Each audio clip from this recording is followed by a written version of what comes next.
போட்டு அடிக்கிறாங்க. உங்க பொருட்கள் சேதமாயிட்டாலும் நாங்க பொறுப்பு கிடையாது. கவனமாக உங்க குழந்தைகளையும் உடைமைகளையும் பாதுகாக்க வேண்டியது உங்களுடைய பொறுப்பு. கை ஓரமா ஆக்கி நிற்காதீங்க. நம்ம கையை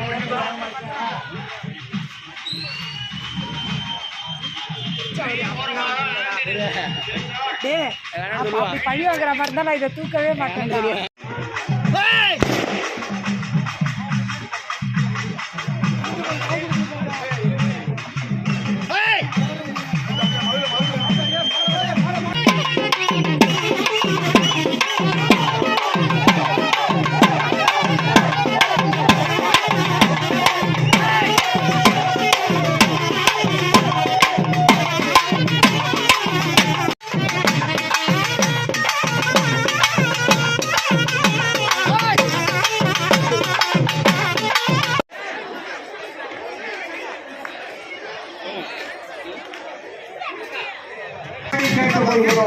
மீண்டும் மீண்டும் அறிவுறுத்துகிறோம்.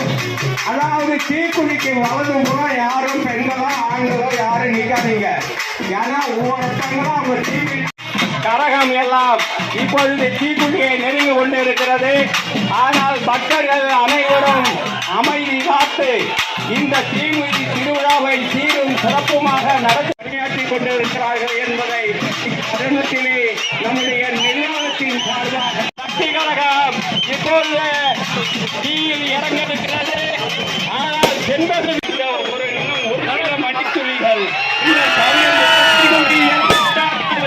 அமைதியாக கொண்டிருக்கிறது. கழகம்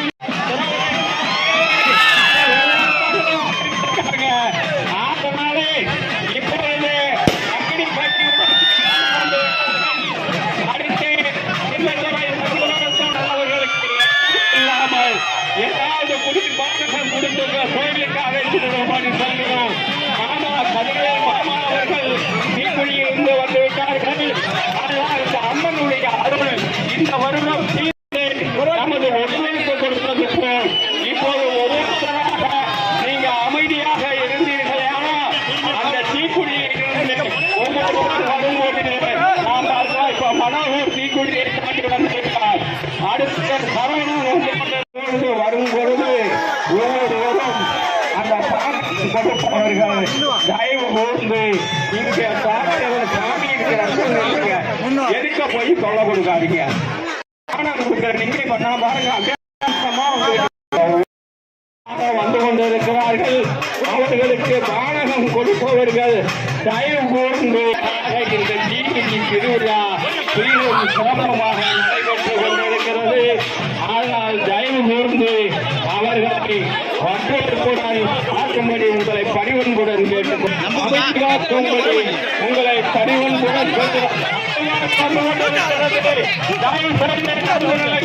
தயவு செய்து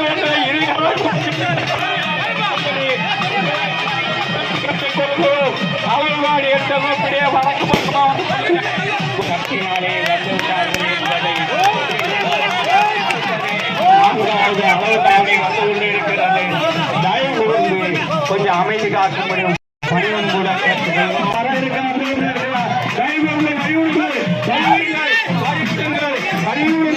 வழிவிடுங்கள் என்ற ஆலியாட்டமானது கொஞ்சம் நடைபெறும்.